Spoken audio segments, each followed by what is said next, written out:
लासलगाव येथे कांद्याच्या दरासाठी सुरू असलेल्या शेतकरी आंदोलनात आमदार रोहित पवार यांनी सहभाग घेतला.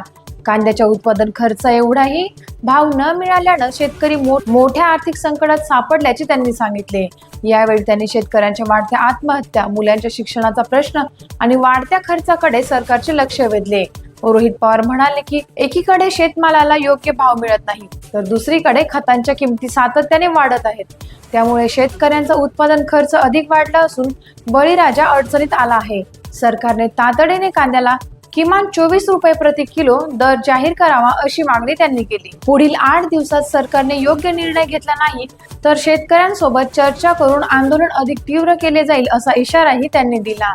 लासलगाव कृषी उत्पन्न बाजार समितीच्या आवारात असलेल्या या आंदोलनाला मोठ्या संख्येने शेतकरी उपस्थित होते.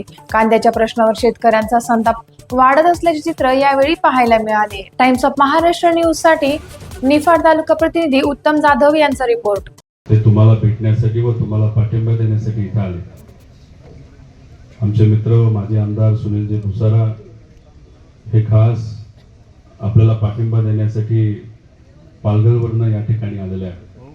त्याच्याच बरोबर आपल्याला नेहमीच मार्गदर्शन करणारे व आपल्या प्रश्नासाठी लढणारे जयदत्त काका असतील, दत्ताभाऊ पाटील असतील, माणिकरावजी शिंदे असतील, शिवा आप्पा असतील, ललित भाऊ दरेकर सर असतील, भाऊ होळकर असतील, डॉक्टर असतील व त्याच्याच बरोबर सोनियाताई होळकर असतील व सर्वच मान्यवर व त्याच्याच बरोबर सामाजिक कार्यकर्ते, पत्रकार, शेतकरी बंधू आणि भगिनींनो, मी काय भाषण करणार नाही.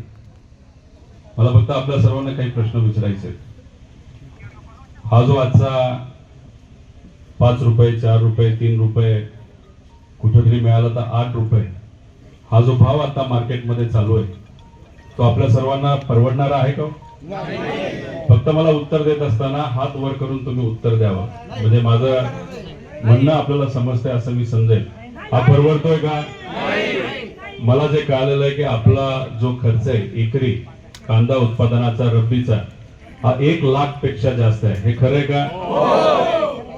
त्याच्याच बरोबर खताच्या किमती ह्या मोठ्या प्रमाणात गेल्या काही महिन्यांमध्ये आता वाढलेल्या आहेत. बरोबर आहे का? त्याच्याच बरोबर मजुराचा खर्च आणि इतरही खर्च जर घेतला तर आज जो मार्केटमध्ये आपल्या कांद्याला भाव आहे तो आमच्या शेतकऱ्याला परवडत नाही. आता हाच रेट असाच कायम राहिला तर मग आपण काय करणार पुढे? दुर्दैवाने अशाच पद्धतीने काही शेतकऱ्यांनी आत्महत्या करण्याचा प्रयत्न केला. मी विनंती करतो, अशी आत्महत्या करून चालत नाही. आपल्या याच महाराष्ट्रामध्ये जिथं महामानव त्याच्याच बरोबर सर्व संतांचा विचार आपल्या मनामनामध्ये आणि रक्तामध्ये आहे, तिथं रोज दिवसाला 6 ते 7 आत्महत्या शेतकरी करत आहे. ही परिस्थिती काय येते? कारण त्यांच्याकडे दुर्लक्ष केलं जातं. शेतकऱ्याकडे बघत असताना इलेक्शनच्या वेळेस वेगळ्या दृष्टिकोनातून बघितलं जातं आणि इलेक्शन संपल्यानंतर वेगळ्या दृष्टिकोनातून बघितलं जातं. आता काल 12.5 रुपये रेट हा जो डिक्लेअर झाला तो तुम्हाला मान्य आहे का? तुम्हाला काय परवडणार आहे का? 2023 ला तुम्हाला आठवत असेल तेव्हा अशाच पद्धतीने एक ट्विट करण्यात आली होती. तेव्हा उपमुख्यमंत्री म्हणजे देवेंद्र फडणवीस साहेब आणि आताचे मुख्यमंत्री, तेव्हा त्यांनी काय सांगितलं होतं की आम्ही शेतकऱ्याला 24चा रेट देऊ. आठवतं का नाही तुम्हाला? 24चा रेट. आणि मग आता 12 रुपयाचा रेट कशाला? काय बदललं असं? उलट आमचे खर्च वाढलेत ना. आणि मग खर्च वाढले असतील तर रेट 24 पेक्षा जास्त पाहिजे का कमी पाहिजे?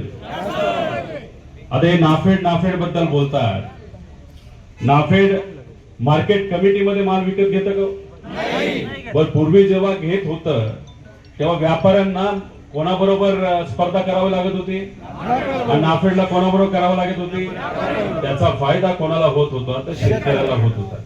रेट वाढत होते आपले. पण आता नाफेड काय म्हणतं की आम्ही बाहेर कुठेतरी काही फार्मर प्रोड्युसर कंपन्या ज्या आहेत त्यांच्या माध्यमातून आम्ही माल खरेदी करू. आपल्याला कळतं का कुठं काय युनिट चालू आहे, कुठं खरेदी चालू आहे? कोणालाच काय कळत नाही. त्याचं कारण असं की तिथं दलाल बसलेले आहेत आणि त्यांच्याकडे काय केलं जातं तर जवळच्या लोकांची नावं फक्त टाकली जातात आणि व्यापाराकडनं तिथं माल घेतला जातो.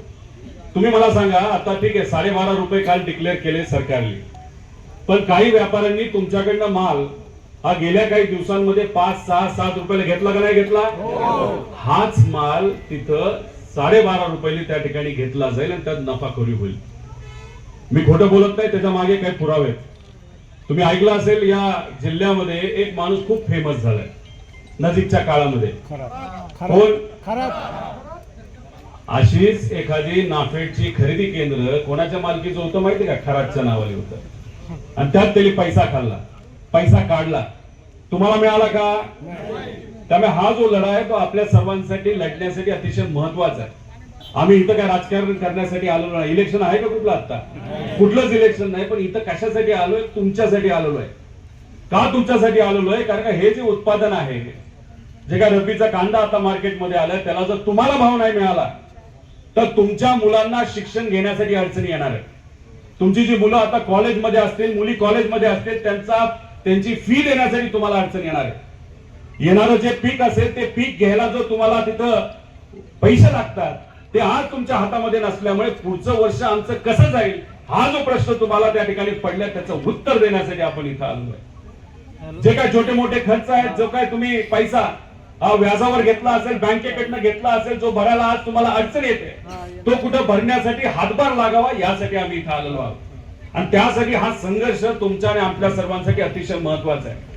जे आज सत्तेत आहेत त्यांचं तुमच्याशी आज काही घेणं देणं नाही. त्याचं कारण आज इलेक्शनच नाही.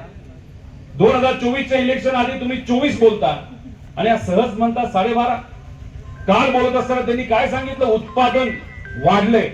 मला तुम्हाला विचारायचंय, उत्पादकता तुमची कमी झाली का वाढली? आता मध्ये अवकाळी पाऊस झाला, मध्ये गारपीट झाली, त्याच्यामध्ये जे काय 5 ट्रेलर एका एकरामध्ये निघत होते, आज 2 नाही तर 2.5 नाही तर 3 ट्रेलर निघतात. हो का नाही? मग अशा पद्धतीने खर्च तेवढाच पण कांदा कमी आणि भाव सुद्धा कमी. याच्यात कसं काय चालणार आहे आपलं? आणि मग यासाठीच तुम्हा आपल्या सर्वांना कुठेतरी रस्त्यावर उतरावं लागणार आहे. खरं तर पोलीस खूप दिसत आहेत इथं. त्यांना असं वाटलं आम्ही आंदोलन नाही तर रस्ता रोको करणार आहे. आज नाही करणार, पण 6 दिवसानंतर मात्र त्या ठिकाणी 100% करणार. आणि दिल्लीला जाणारी जी वाहनं आहेत